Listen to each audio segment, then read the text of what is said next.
All right. Third story of the day. Now, there's been a lot of people who have been very critical of Vice President Kamala Harris.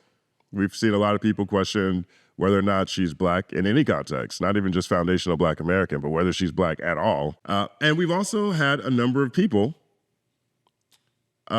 question whether or not the blue team has ever done anything for black people and whether or not Kamala Harris stands up for black people.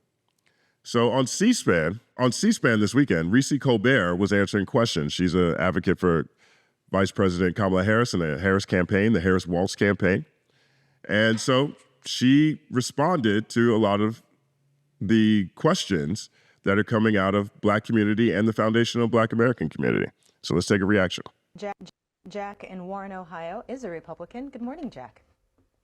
Good morning. Hey, I just want to ask the lady a question about, I'm not an African American. I am a foundational black American, and I wish black women like her. She looks like a foundational black woman, and I would like for her to, represent us right. When Kamala Harris says she's not going to do anything specifically for black America, she lost the black men vote right then and there. This is what we want. We want you black women like you to listen. We want reparations. We want black women like you to listen. He's doing a great job setting it up, though. I mean, he's really capturing the energy, the spirit that a lot of people have, a lot of black people have, and a lot of foundational black Americans have when it comes to Kamala Harris. So he's asking the questions that people were throwing at Plies when we talked about Plies. He's asking the exact questions. We want an anti-hate crime bill. We want tangibles. We are not playing any more games with the Democrats. You guys have been running this country for the last 16 years. And what have you done for us black men, specifically black men? The Asians got an anti-hate crime bill, and all these other groups get all this money. But when it comes to black men, like the people in Chicago and in New York, they're not getting everything. They're bringing in all these Latinos, running our neighborhoods over. And so, Jack, let's let Reese respond to some of these points that you've made.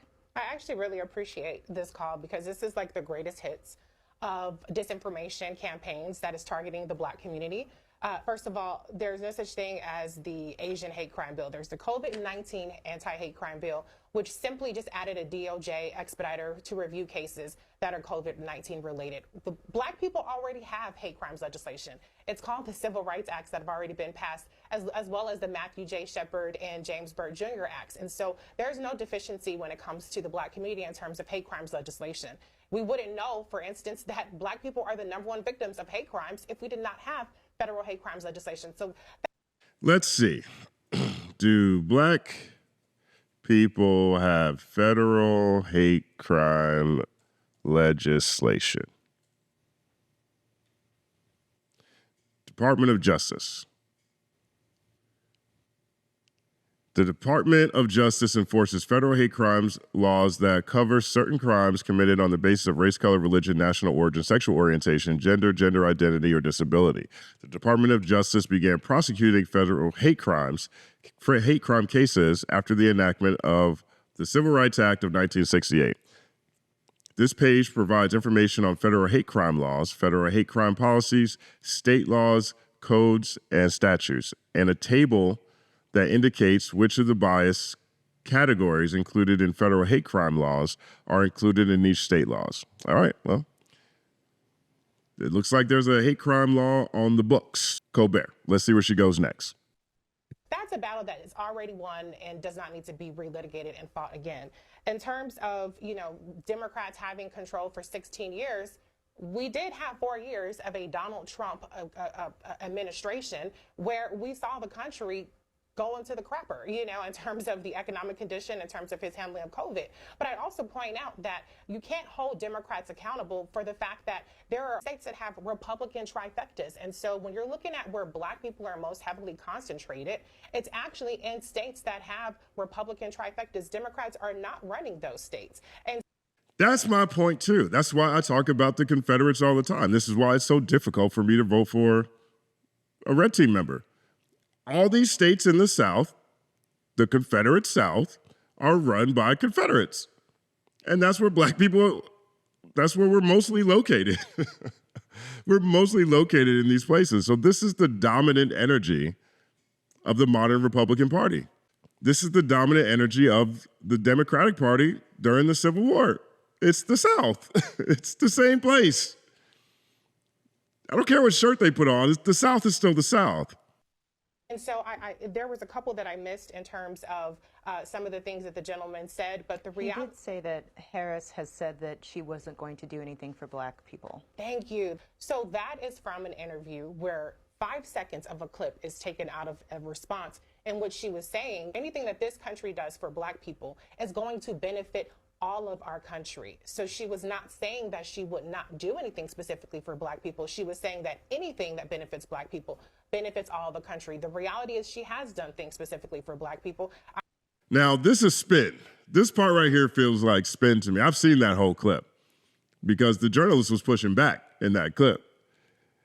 And when she got to, you mean if I'm going to do something just exclusively for black people? No, right? It was the way she said it too. Now, this is spin, right? I think it's obvious that legislation that's passed, generally, the idea, more people will be affected by legislation that's passed, generally speaking.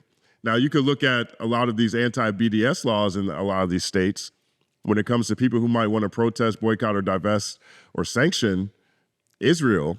You know, there's a lot of state-level bills that have made that, taken that off the table. Right, that's a pretty narrow bill, all things considered. But generally speaking, you know, if you pass healthcare, everybody gets healthcare, right? That feels like spin. I'm not sure she nailed it with that one right there. I already mentioned it earlier, her work around black maternal mortality and HBCUs and things of that nature. And so I don't know how you can call yourself wanting tangibles and things specifically for black people when you have Republicans who are doing things like suing so that black farmers cannot get relief, suing so that things like the Fearless Fund cannot exist, which is help for black entrepreneurs. I don't know how you reconcile the idea that black people need to get something specifically, reparations being one of them, where 100% of the people that support reparations in the federal government are Democrats, not Republicans. So I think that there's work to be done, but let's be consistent in our views and in the policies that we're advocating for. Now, that's true too. Okay, that's another thing. That's why, to me, the argument that anybody on the blue team hasn't done or won't do or isn't considering doing anything exclusively for black people, exclusively for FBAs, I don't see nobody on the red team coming close. Nobody in none of these Confederate states, none of them. None of them. Not even. It's like, well, what's the other expectation? Like, I don't see the red team doing anything. So maybe there isn't enough support on the blue team, or maybe the blue team is gaslighting, but the red team's not even pretending to gaslight at all. I mean, it's because of the red team that the few things that we did have, like affirmative action. You know, there used to be a very common response from people who were against reparations for FBAs was that, well, maybe in education. Well, affirmative action was basically affirmative action. That was the closest thing, education, and they took that away. I don't see anybody on the red team arguing anything, anything at all for black people as a population. Donald Trump doesn't even like black people.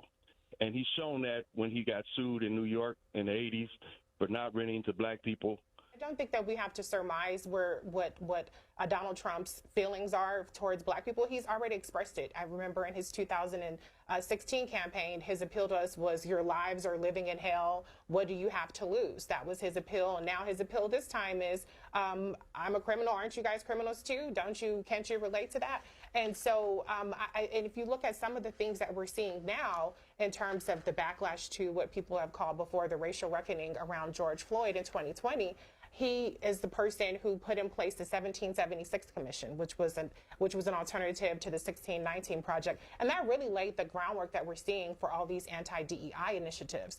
I can name a number of things, but the reality is that I haven't seen any evidence that he holds our community in high regard, and I certainly haven't seen any policy to that effect. Bubba is in Memphis, Tennessee on our line for Republicans. Good morning, Bubba. Yeah, good morning. We don't even know what Kamala's policies are. She won't talk to nobody. She did that recorded deal the other night, which she had all day to practice what she wanted to say, and she still screwed it up. And the economy was the greatest ever when Trump was president until COVID hit. And then when that hit, Democrats shut down everything. And, I mean, that's when it kind of went down, like she said, to the crapper. But we're still in the crapper with Democrats in office for almost 4 years. All right, so let's let Reese respond. Go ahead. Vice President Kamala Harris has spoken about her policies. You mentioned the interview on CNN. She's definitely spoken about her policies, but I think part of it is whether or not she's released her full platform yet. So if you go to her website, Kamala Harris for President, it looks like a GoFundMe. Let's see what happens. Right? It's an email list. It's meet the candidates, it's take action, and it's a store, right? So if you really want to go to KamalaHarris.com, you don't see a posted platform, right? Now, she hasn't been completely void of talking about things she would like to do or things that she hopes to do. But if I can't go read it, it just sounds like, you know, word vomit at a certain point in time. So let's see where Reese goes, though. Let's see where Reese goes. And so I assume that either you watched it or you're aware of the fact that she has talked about it. She's been barnstorming the country, doing rallies. There was the Democratic National Convention. And so I think that voters who are paying attention to her and actually are interested in her policies definitely have ample opportunity to see that. But as far as Donald Trump being the best president until COVID, what do you mean until? If you are not a good president during crisis, then you're not a good president at all. And so it doesn't really matter what he had done beforehand when he inherited a robust economy. He inherited a gravy situation. It matters how you handle times in crisis. That's what we want from a president, not a person who mishandles it and tells people that they can inject bleach. What? That is very true. That is very true. Right. Now, I don't know if that's a direct quote about Trump saying you can inject bleach, but I know that he brought bleach up, which is kind of crazy to even think about when you talk about a medical pandemic sweeping the world. But, how good of a president are you if you don't know how to handle catastrophes, right? Now, have we seen anything on that scale in our lifetimes? We haven't. We've seen 9/11. I feel like W. Bush mishandled everything. To me, like I say, he's the worst president I've ever experienced in our lifetimes, if not ever. He mishandled 9/11 because we got into those two wars and he didn't win any of them. He never caught bin Laden. But those things, and then we had the Great Recession, in which they just did bailouts. So I don't think he handled any of the catastrophes. We talked about Katrina last week. He didn't handle that well either. That's why I'm so low. So this was Trump's catastrophe, and I don't think he handled COVID well. And I think that this spin, that the economy was the best ever. You had 8 years of the Obama administration rebuilding the economy from the depths and sewers in which W. Bush left it. I think she handled that one pretty well. The caller was saying about former President Trump's record for the black community. What did he do while he was in office? Well, I'll tell you what he did. He left the black community with 400,000 fewer small businesses. As a result of his mishandling of COVID, the black unemployment rate was, I believe, 13-something% or higher when he left office. He wiped out a lot of the gains that we made from the Obama-Biden administration when they cleaned up the mess that President Bush left.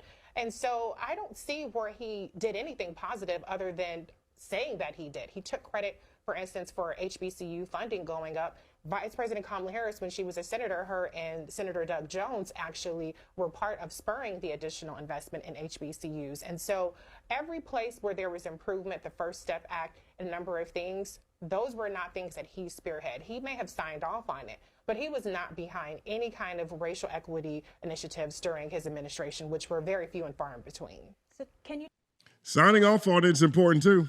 I mean, this whole process starts with the legislative branch, the Senate and the House. And so if you have stuff that hits the president's desk and the president doesn't sign off on it, Trump had an option not to sign off on it. He did sign off on it, which is good. But, generally speaking, even away from politics, Trump is great putting his name on other people's stuff.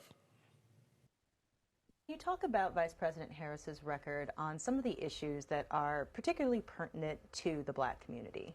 Yeah, I mean, Vice President Kamala Harris has always been focused on racial equity in her agenda.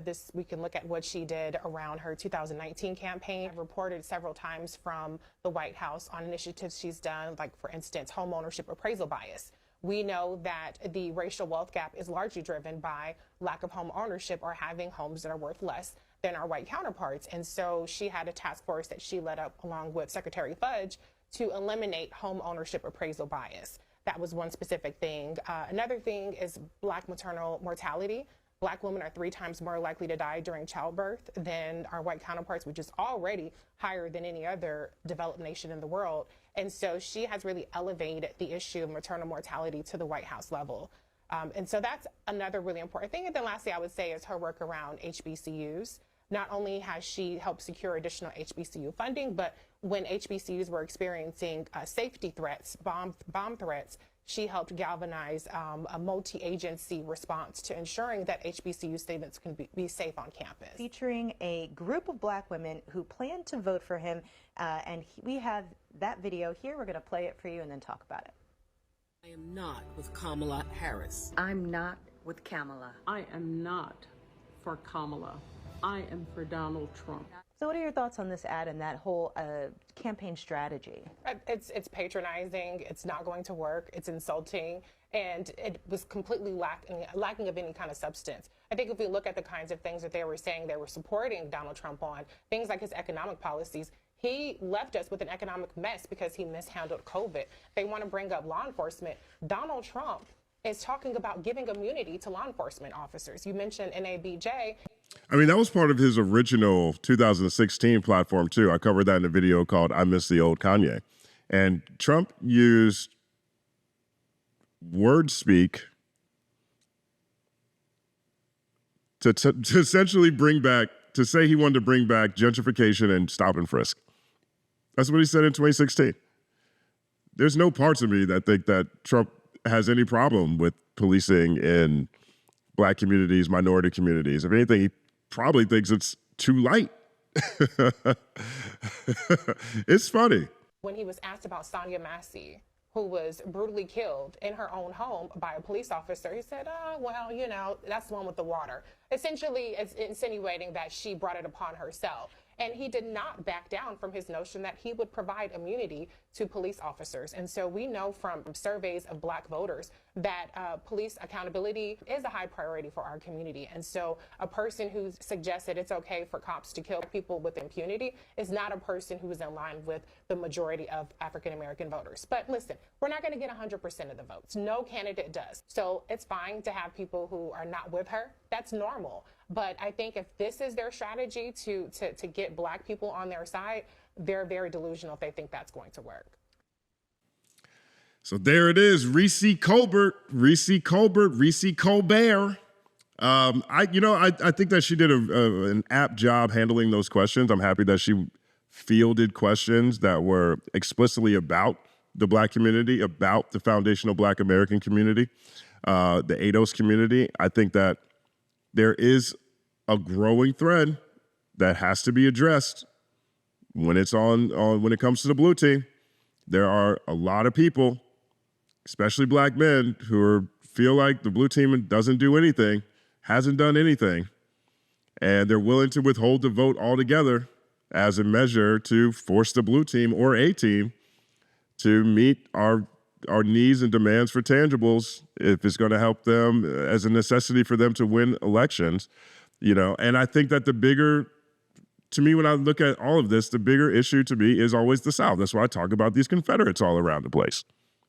That's why I mention this so often, because Black people are in the South predominantly. We don't have any statewide legislative offices in any of those states. We don't. So anything that happens on a federal level is immediately going to run into confrontation when you get to the state level in the South, just like Obamacare, for example. You've got Jackson, Mississippi was trying to put an elected board over the city of Jackson, which is the blackest city in the country. It's 80% black. He wanted to have an unelected board that sat over that city so that they couldn't make their own decisions. There's a lot of Jim Crow policies that are coming back, and that is very Confederate. That is the biggest issue, And so, for people who say, well, Republicans they're better off, black people are better off with the red team. The red team has a very difficult time winning in black places. And honestly, I think it's because that's their choice, because their policies ultimately revolve around disenfranchising the black community.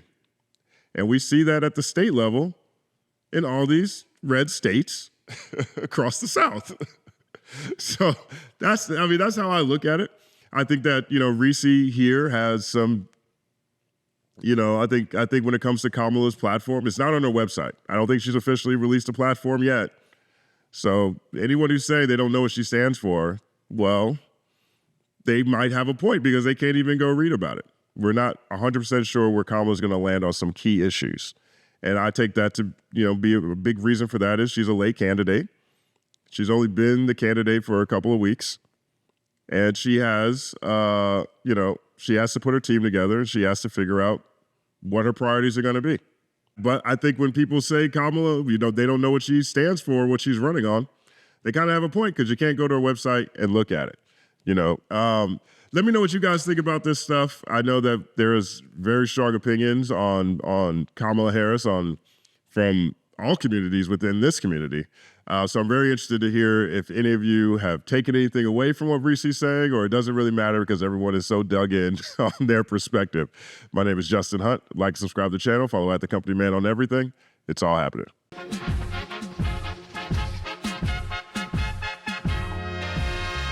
Justin Hunt is here, it's all happening. Justin Hunt is here, it's all happening. The mathematical breakdown of this mighty game of rap we in. It's boom bapping in. Systematical culture views us radical, it's all happening. Shaking hands and dapping it. Life through the lens of hip hop, from trip hop to yes, y'all, you don't stop, you don't stop. Justin Hunt is here, it's all happening. It's all happening, yes, it's all happening. Justin Hunt is here, it's all happening. It's all happening, yes, it's all happening.